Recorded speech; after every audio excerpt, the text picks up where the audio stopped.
ایک پاکستانی سنائپر کی دشمن کے علاقے میں کامیاب آپریشن کی سچی داستان۔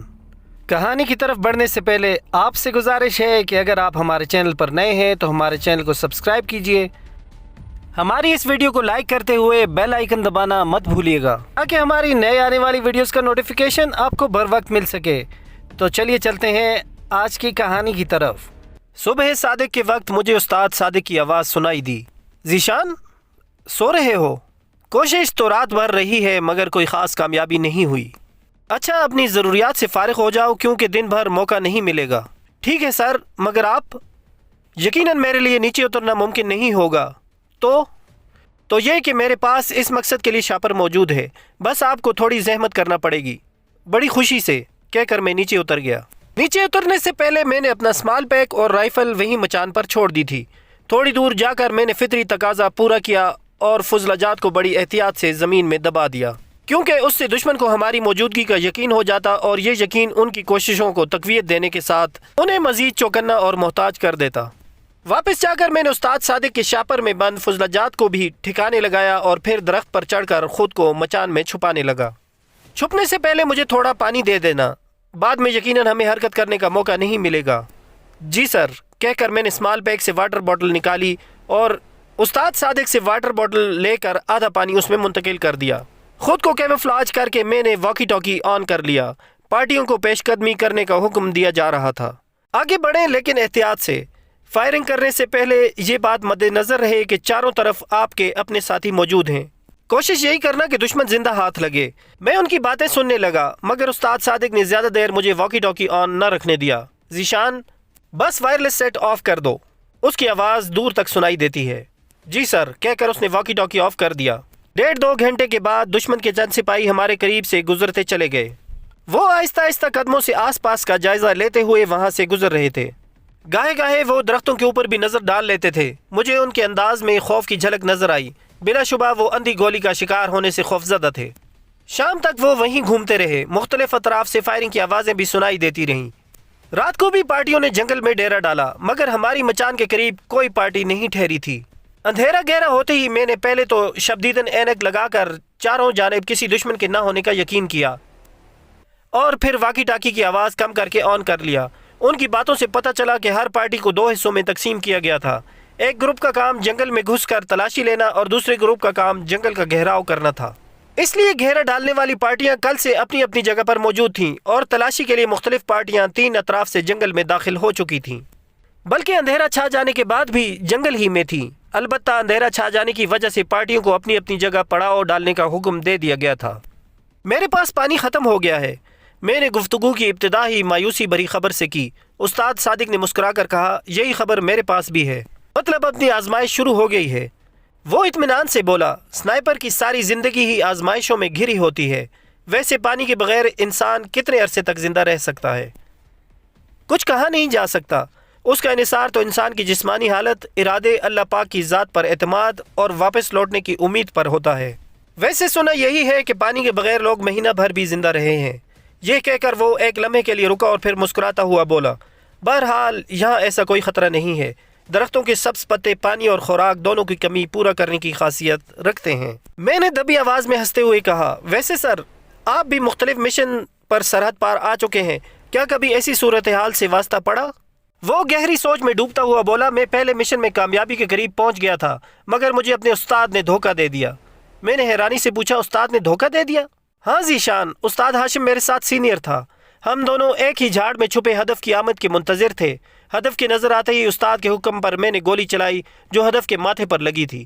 دشمن کی تعداد کافی زیادہ تھی اور ہماری بدقسمتی کہ دشمن کو ہماری جگہ کے بارے میں اندازہ ہو گیا تھا۔ استاد ہاشم نے مجھے وہاں سے فرار ہونے کا کہا اور میری سنائپر رائفل مجھ سے یہ کہہ کر لے لی کہ اس کی رائفل فائر کے قابل نہیں رہی تھی۔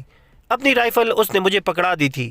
استاد جی، آپ بھی چلے نا، میرے لہجے میں ناتجربہ کاری بول رہی تھی، ورنہ وہاں سے دونوں آدمیوں کا ایک ساتھ بھاگنا موت کو دعوت دینے کے مترادف تھا۔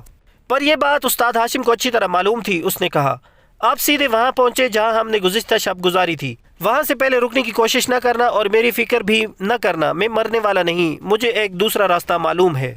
مجھے متذبذب دیکھ کر اس نے مجھے تسلی دیتے ہوئے کہا، وعدہ کرتا ہوں زندہ رہوں گا اور یہ بھی اپنے پاس رکھو، میں آ کر تم سے لے لوں گا۔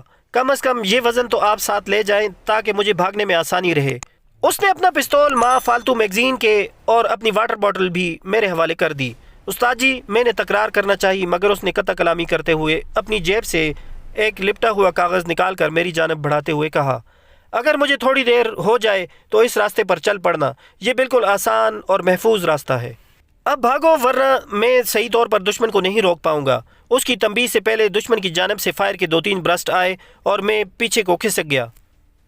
उसी वक्त हल्की सी ठक मेरी समातों से टकराई और मुझे पता चल गया कि दुश्मन अपने एक आदमी से महरूम हो गया है। घनी झाड़ियों का सिलसिला इतना तवील नहीं था, मगर उन झाड़ियों के आड़ लेकर फरार हुआ जा सकता था। घनी झाड़ियों का सिलसिला इतना तवील नहीं था, मगर उन झाड़ियों की आड़ लेकर फरार हुआ जा सकता था। झाड़ियों के इख्तिताम पर ढलान थी, वहाँ पहुंचकर बंदा यूं भी नज़रों से ओझल हो जाता था। लेकिन ये सब उस वक्त मुमकिन था जब दुश्मन को हमारी जगह के बारे में पता ना हो। अब तो दुश्मन उस जानिब मुतवज्जो हो गया था और यकीनन हमारा ताक़ुब करके वो आसानी से हमें रस्ते में ही धर लेते। अलबत्ता अगर एक आदमी उनके साथ फायर का तबादला करता रहता तो दूसरा आसानी के साथ फरार हो सकता था। यही सोच कर उस्ताद हाशिम ने मुझे भगा दिया था। रस्ते में ये सोच मेरे दिमाग में सरगर्दा रही कि उस्ताद हाशिम वहाँ से कैसे भागेगा, क्योंकि वो झूठ नहीं बोला करता था और उसने बड़े एतमाद से कहा था कि उसे एक दूसरा रास्ता मालूम है और मुझसे वादा भी किया था कि वो जिंदा रहेगा। झाड़ियों का इलाका मैंने झुक कर दौड़ते हुए तय किया था, मगर ढलान से उतरते ही मैं सीधा खड़ा होकर भाग पड़ा। उस नशेब में मैं अंधाधुंध होने वाले फायर से महफूज था। गुज़िश्ता रात की पनाहगाह तक मैं बगैर रुके भागता चला गया। वो जगह कार्रवाई के इलाके से करीबन 3 किलोमीटर के फासले पर थी। तमाम रस्ते मेरे कानों में मुसलसल फायरिंग की आवाज़ गूंजती रही थी। उसका मतलब यही था कि उस्ताद हाशिम मुकाबले पर डटा हुआ है। मगर जब मैं अपनी पनाहगाह से फरलांग भर के फासले पर पहुंचा तो एकदम फायरिंग का सिलसिला मौकूफ़ हो गया। मैं झाड़ियों में छुपी छोटी सी खोह में घुसकर उस्ताद हाशिम का इंतज़ार करने लगा। नामालूम क्यों मेरा दिल बैठा जा रहा था। मेरी परेशान सोचों में मुख्तलिफ ख्यालात सरगर्दा थे। उस्ताद हाशिम वहाँ से कैसे फ़रार होगा, दुश्मन को कैसे चकमा देगा, कहीं दुश्मन उसका ताक़ुब करते हुए उस ठिकाने तक तो नहीं पहुँच जाएगा, और क्या मुझे वहीं बैठकर उसका इंतज़ार करना चाहिए या छुपने के लिए जगह तब्दील कर लेनी चाहिए। अचानक मेरे जहन में ख्याल आया कि कहीं ऐसा न हो उस्ताद हाशिम को फ़रार का जो रास्ता मालूम है वो किसी और सिमत को जाता हो, और इसीलिए तो उस्ताद ने मुझे रास्ते का नक्शा दिया था। मैंने जेब से उस्ताद का दिया हुआ कागज़ निकाल कर खोला और मेरी आंखें हैरत से फैल गईं।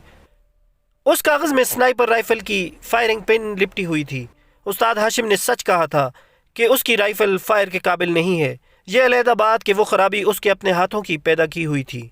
राइफ़ल की फायरिंग पिन कागज़ में बंद करके उसने मुझे वाज़े इशारा दिया था कि मुझे उसकी गलत बयानी के बारे में मालूम हो जाए और मैं यकीन कर लूँ कि वो अपने मुल्क पर कुर्बान हो गया है। लेकिन इस तरह के अपने ज़ेर कमान की जान को बचा गया था।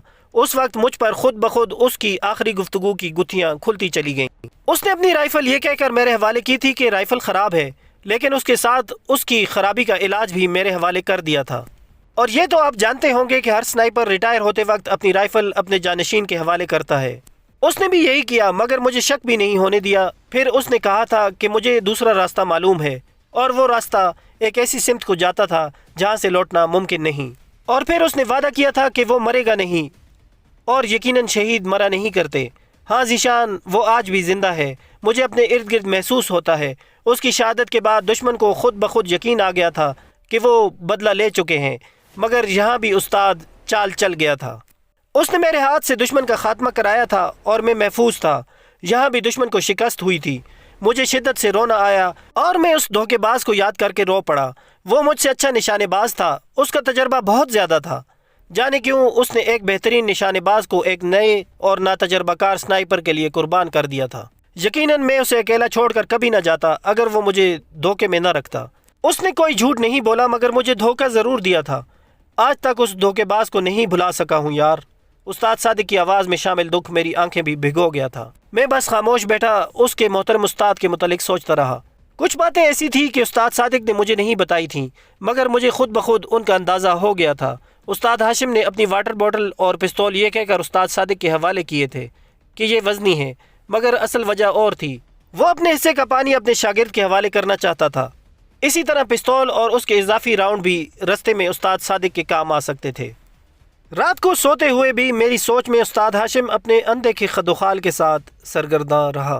व्यूअर्स, आज की एपिसोड अपने अख्तिताम को पहुंची। امید ہے آپ کو پسند آئی ہوگی۔ ہماری اس ویڈیو کو لائک کریں اور اپنے دوستوں میں شیئر کریں۔